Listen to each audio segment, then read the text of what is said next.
नमस्कार। हम पढ़ रहे हैं कक्षा 7 का लेसन नंबर 2। उसमें हमने आधा पढ़ लिया। आगे हम पढ़ेंगे कृषि और सिंचाई। चोलों की कई उपलब्धियां कृषि में हुए नए विकासों के माध्यम से संपन्न हुई। मानचित्र 2 में देखिए, गौर कीजिए कि कावेरी नदी बंगाल की खाड़ी में मिलने से पहले कई छोटी छोटी शाखाओं में बढ़ जाती है। ये शाखाएं बार बार पानी उलीचती है, जिससे किनारों पर उपजाऊ मिट्टी जमा होती रहती है। शाखाओं का पानी कृषि, विशेषतः चावल की खेती के लिए आवश्यक आर्द्रता भी मुहैया कराता है। हालांकि तमिलनाडु के दूसरे हिस्सों में कृषि पहले से ही विकसित हुई, पर 5वीं या 6वीं सदी में आकर ही इस इलाके में बड़े पैमाने पर खेती शुरू हो पाई। क्या हुआ था, तमिलनाडु के बहुत सारे हिस्से हैं, वहाँ पे कृषि पहले से ही विकसित हो चुकी थी, पर 5वीं या 6वीं सदी में आकर इस इलाके में बहुत बड़े पैमाने पर खेती करना शुरू हुआ। कुछ इलाकों में जंगलों को साफ किया जाना था और कुछ दूसरे इलाकों में जमीन को समतल किया जाना था। तो कुछ इलाकों में क्या था, जंगल बहुत ज़्यादा थे तो उनको साफ करना था, और कुछ इलाके ऐसे थे वहाँ पे ज़मीन को बराबर करना था। तो डेल्टा क्षेत्रों में बाढ़ को रोकने के लिए तटबंध बनाए जाने थे और पानी को खेतों तक ले जाने के लिए नहरों का निर्माण होना था। तो अब डेल्टा क्षेत्रों में जहाँ पे नदी का पानी आ जाता है, वहाँ पे बाढ़ मतलब ज़्यादा पानी आ जाता है, उस बाढ़ को रोकने के लिए क्या, तटबंध, एक तरीके से बांध बनाए जाने थे और पानी को खेतों तक ले जाने के लिए नहरों का निर्माण होना था। कई क्षेत्रों में एक साल में 2 फसलें उगाई जाती थी और बहुत सारे क्षेत्र ऐसे थे वहाँ पे एक साल में 2 फसल भी उगाई जाती थी। ये चित्र मैंने आपको पिछली वीडियो में बता दिया था, ये भी बता दिया था, ये भी हमने पढ़ा दिया था। हमें पढ़ना है साम्राज्य का प्रशासन। प्रशासन किस तरह संगठित था।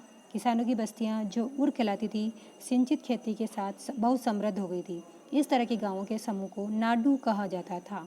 ग्राम परिषद और नाडू न्याय करने और कर वसूलने जैसे प्रशासकीय कार्य करते थे। अब क्या था, किसानों की बस्तियों को क्या बोला जाता था, किसानों की बस्तियों को जो उनको क्या बोला जाता था, उर। और वो मतलब सिंचित खेती के साथ बहुत समृद्ध हो गई थी। तो ये क्या करते थे, खेत की सिंचाई कर करके मतलब फसल उगाते थे। ये बहुत समृद्ध मतलब बहुत अच्छे पैसे वाले हो गए थे। इस तरह के गाँवों के समूह को, अब जो ये उर जो है किसानों की बस्तियाँ, इस तरह के जो गाँवों का जो पूरा समूह बनता था उर, जैसे ये उर 1 बस्ती हो गई, 2 बस्ती हो गई, 3 बस्ती हो गई, इन सबका जो समूह है वो क्या कहलाता था, नाडू कहा जाता था।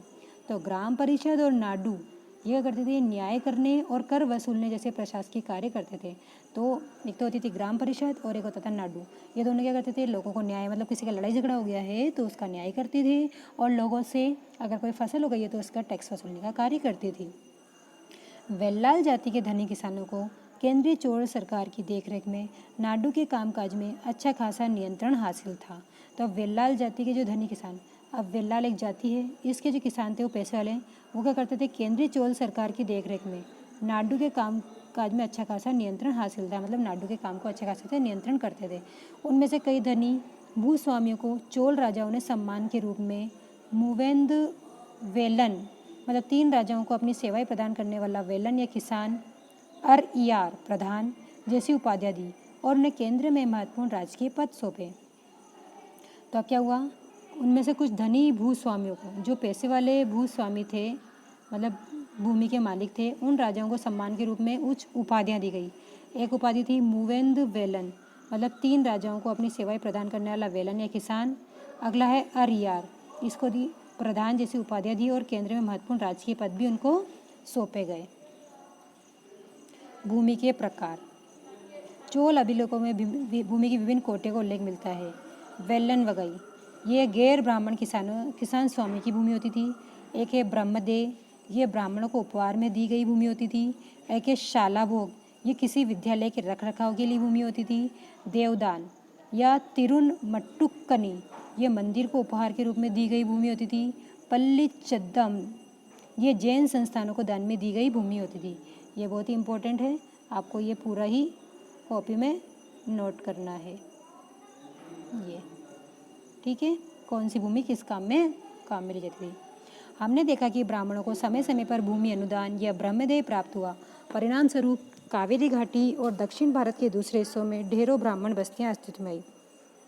अब हमने क्या देखा, ब्राह्मणों को समय समय पर बहुत सारा भूमि अनुदान या ब्रह्मदेय प्राप्त हुआ, मतलब ब्राह्मणों को लोग बक देते हैं अभी भी दान, वैसे ही बहुत सारे भूमि उनको दान में मिली। तो क्या हुआ, कावेरी घाटी और दक्षिण भारत के दूसरे हिस्सों में ढेरों ब्राह्मण बस्तियां अस्तित्व में आई। तो क्या हुआ, कावेरी घाटी और दक्षिण भारत के जो दूसरे हिस्से थे वहाँ पर बहुत सारी ब्राह्मण बस्तियां अस्तित्व में आई। प्रत्येक ब्रह्मदेय की देखरेख बहुत ब्राह्मण भूस्वामियों की एक सभा द्वारा की जाती थी। तो ब्रह्मदेव मतलब ब्राह्मणों को जो भूमि दी जाती थी उसकी देखरेख किसके द्वारा? ब्राह्मण भूस्वामियों की एक सभा द्वारा की जाती थी। ये सभाएं बहुत कुशलतापूर्वक काम करती थी। इनके निर्णय शिलालेखों में प्राय मंदिरों की पत्थर की दीवारों पर ब्यौरेवार दर्ज किए जाते थे। अब इनके जो निर्णय होते थे मतलब जो नियम बनाए जाते थे उनको पत्थरों के ऊपर, मंदिर की जो पत्थर की दीवारें होती थी उनको दर्ज किया जाता था। नगरम के नाम से ज्ञात व्यापारियों के संघ भी अक्सर शहरों में प्रशासनिक कार्य संपादित करते थे। तो ये भी नोट कर लेना आप, नगरम के नाम से ज्ञात व्यापारियों के संघ भी अक्सर शहरों में प्रशासनिक कार्य संपादित करते थे। तमिलनाडु के चिंगलपूर जिले के उत्तर मेरूर से प्राप्त अभिलेखों में इस बात का सविस्तार वर्णन है। अब तमिलनाडु का एक गांव है, कौन सा? चिंगलपुट। तमिलनाडु के चिंगलपुट जिले के उत्तर मेरू से एक अभिलेख मिला है। उसमें ब्राह्मणों की सभा का बहुत अच्छा मतलब कैसे सभा होती थी उसका वर्णन किया गया है।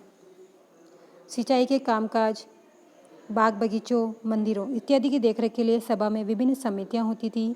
इनमें सदस्यता के लिए जो लोग योग्य होते थे उनके नाम तालपत्र के छोटे टिकटों पर लिखे जाते थे और मिट्टी के बर्तन रख दिए जाते थे और किसी छोटे लड़के को हर समिति के लिए एक के बाद एक टिकट निकालने के लिए कहा जाता था।